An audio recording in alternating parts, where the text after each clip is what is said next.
Oremos. Pai de amor, libera a abundância da graça e o dom da justiça, para que nós reinemos em vida e sejamos coroados de graça. Em nome de Jesus. Amém.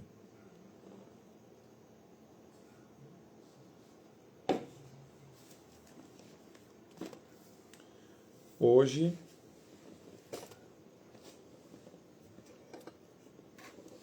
nos alimentaremos de Salmos 49. Ouçam isso vocês, todos os povos.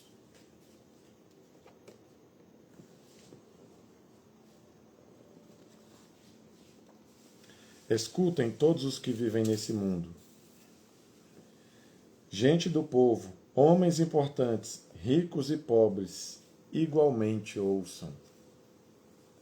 A minha boca falará com sabedoria, a meditação do meu coração trará entendimento. Inclinarei os meus ouvidos a um provérbio.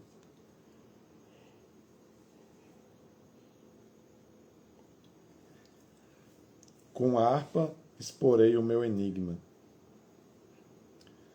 Por que deverei temer quando vierem dias maus, quando inimigos traiçoeiros me cercarem? Aqueles que confiam em seus bens e se gabam de muitas riquezas. Homem algum pode redimir seu irmão, ou pagar a Deus o preço de sua vida, pois o resgate de uma vida não tem preço, não há pagamento que o livre. Para que viva para sempre, não sofra decomposição, pois todos podem ver que os sábios morrem, como perece o tolo e o insensato, e para outros deixam os seus bens.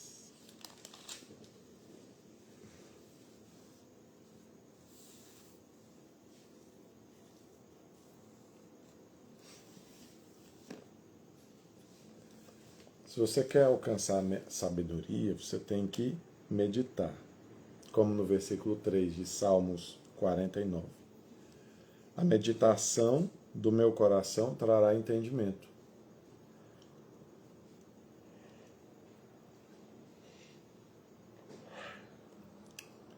A meditação do coração, ela traz entendimento.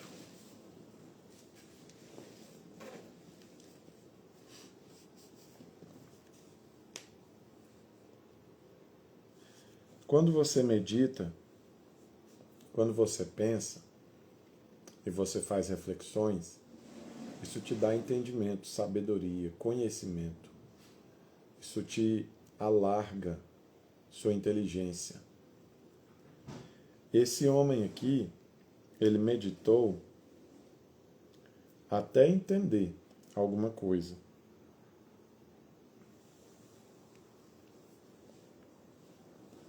E ele pensou, por que eu deveria ter medo de dias maus ou de inimigos traiçoeiros?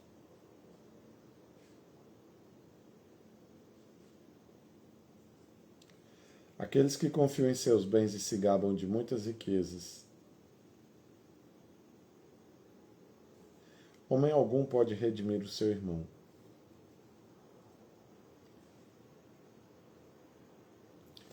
Aqueles que confiam em seus bens e se gabam de muitas riquezas, esses têm do que temer. Eles têm do que temer porque os seus bens não podem os livrar de coisa alguma.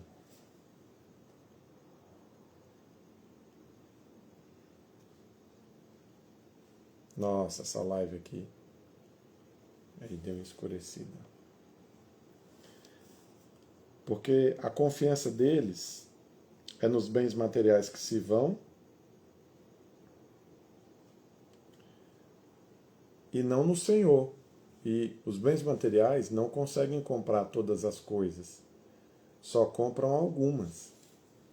Então, os bens materiais que compram algumas coisas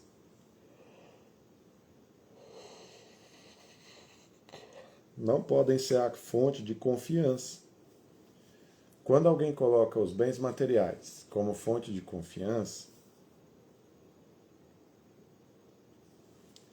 ele passa a temer os dias maus e inimigos traiçoeiros, porque esses bens materiais não conseguem, de maneira absoluta, né, o livrar. Mas nós confiamos em quem? Confiamos no Eterno. E o Senhor, Ele consegue. O Senhor, Ele consegue estabelecer sobre nós uma segurança verdadeira, uma confiança. Versículo 7 ele diz: homem algum pode redimir o seu irmão. É verdade. Quem é que poderia nos salvar do pecado? Ninguém. Nenhum homem consegue redimir o seu irmão, consegue livrar ele dos seus pecados. Ninguém consegue. Por isso que Jesus veio. Porque se não fosse Jesus, quem é que te salvaria? Ninguém. Mas com Cristo você é salvo. Não há pagamento que o livre. Imagina uma pessoa trilionária, bilionária, pagando um preço altíssimo para livrar alguém dos seus pecados. Ele vai conseguir? Não vai. Porque aquele que é o juiz, ele não aceita dinheiro. Dinheiro não é moeda de troca. Então, sempre tem que ter uma moeda. Sempre tem que ter uma moeda. Essa moeda ela tem que ser aceita pelo rei. Só que o rei, nesse caso, que é o Senhor, ele não aceita moeda que não seja sangue. Então, a pessoa que ele vem fazer uma barganha com Deus em troca de sua salvação, ele falha miseravelmente, porque não é aceito esse tipo de moeda, né? Então, por melhor ou por mais rico que nós sejamos, não conseguimos comprar a entrada no céu. Então, aquele que quiser viver para sempre, ele não tem escolha. Por mais que ele faça qualquer coisa, ele não consegue se livrar. Então, qual é o pagamento que a gente dá para ficar livre para sempre? E não sofrer decomposição? Nada. Por isso precisávamos de um Salvador. O homem não consegue pagar a sua salvação com boas obras, com boas ações, com caridade, com qualquer coisa que ele faça, porque Deus não recebe, não aceita. Como ele não aceita, a gente pode constatar, no versículo 10, que todos podem ver que os sábios morrem, juntamente com o tolo e o insensato. Então, em outras palavras, qual que é o ganho daquele que é sábio? Qual a vantagem do que é sábio para o que é tolo?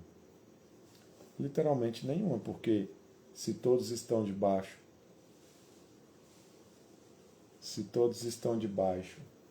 da mesma maldição, que é a maldição de ser condenado pelo seu pecado,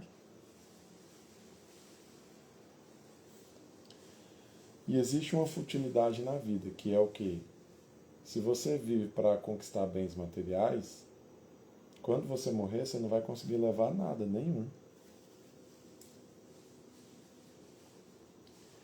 Você deixa os seus bens aqui e esses bens, por aqui mesmo eles se perdem. Eles não se tornam nada. Eles não viram nada. Por quê? Você não sabe quem é que vai cuidar deles.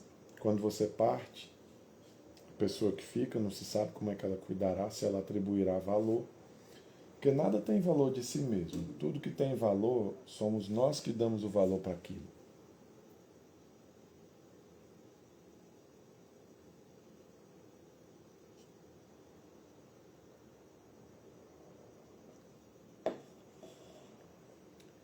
Tudo aquilo que tem valor, somos nós que damos o valor para aquilo. Então, quando alguém pega tudo que é valioso para você, não significa que seja valioso para ele. Então, aquele que pegou aquilo que para você era valioso, pode ser que para ele não seja nada. Então, ele queime tudo assim como se não fosse nada e como se não valesse nada, porque ele não pagou um preço por aquilo, né? Então, compensa viver a vida inteira para conquistar bens materiais? Não compensa. Porque você não sabe quem é que vai ficar. Só que acontece que você só pode desfrutar daquelas coisas enquanto você está vivo. Não estando mais vivo, fica para quem? E quem vai fazer o quê?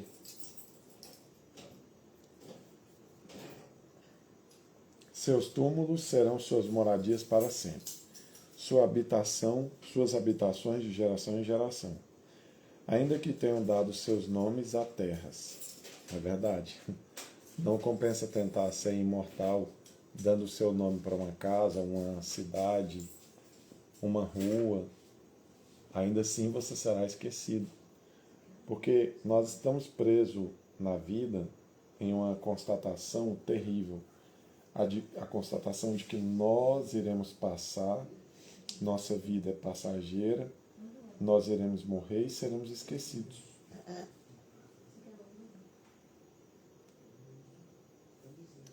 Versículo 12. O homem, mesmo que muito importante, não vive para sempre. É como os animais que perecem. Esse é o destino dos que confiam em si mesmos e dos seus seguidores, que aprovam o que eles dizem.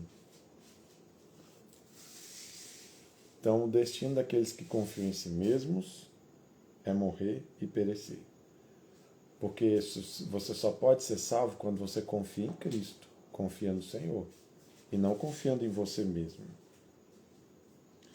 Então, nunca confie em si. Confie na graça, não confie na sua justiça própria. Confie na justiça de Cristo. Na justiça de Cristo é que você consegue confiar e chegar a algum lugar. Mas confiando na sua justiça própria, você vai perecer, você vai passar dessa vida.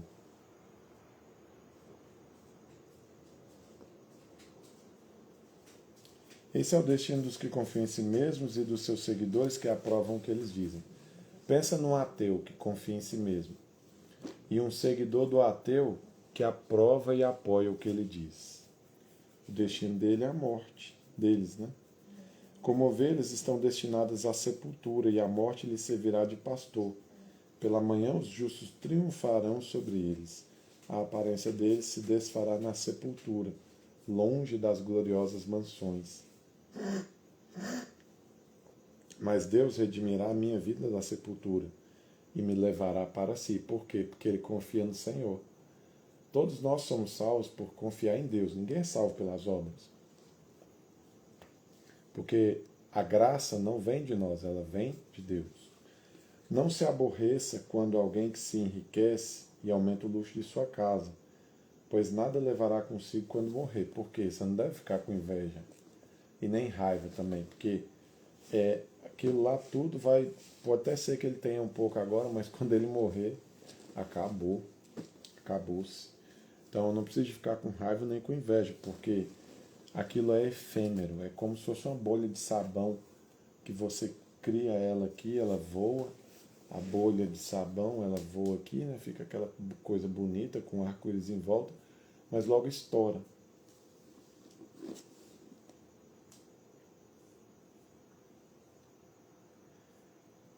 Mas Deus redimirá a minha vida para si. Como? Através de Cristo. Cristo é aquele que redime o homem. Não descerá com ele o seu esplendor. Embora em vida ele parabenize todos elogiam, pois você está prosperando, ele se juntará aos seus antepassados, que nunca mais verão a luz. O homem, mesmo que muito importante, não tem entendimento. É como os animais que perecem. Sim, por mais que a gente seja importante, a nossa vida não se justifica de acordo com a quantidade dos nossos bens, de acordo com tudo aquilo que nós temos. Na nota de rodapé dessa Bíblia diz assim: palavra de instrução proveniente do templo que se segue depois dos Salmos 46 ao 48. Diz respeito aos tolos ricos que, com soberba, confiam nas suas grandes riquezas e em si mesmos para garantir sua segurança no mundo. O autor levítico sabe como é a vida sem riquezas e observou a atitude de muitos ricos. Já conseguiu perceber como são estudos. No entanto, oferece a sua sabedoria a todos que ouvirem. É verdade, é isso que ele está fazendo mesmo. A fim de que os que sentem medo dos ricos sejam libertos da hipnose por eles exercida, a morte inescapável e a ruína do destino deles. Um justo no céu triunfará sobre um rico que foi rico na terra, porque o justo terá muito mais riqueza do que um rico que foi rico no padrão desse mundo.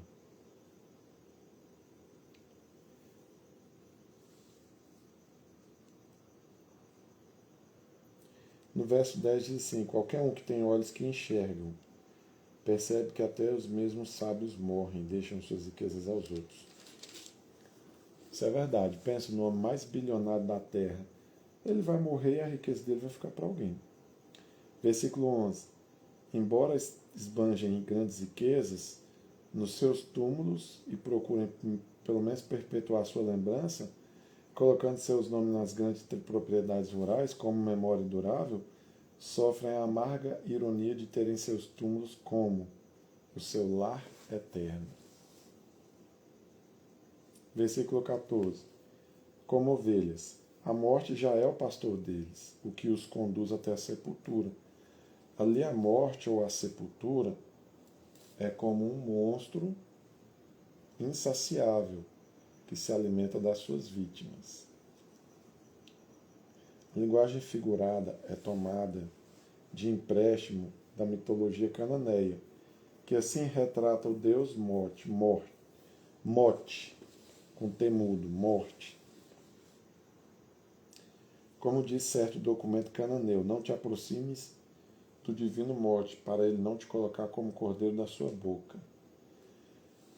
Bem, né? Um dos deuses cananeus era a morte. Verso 15.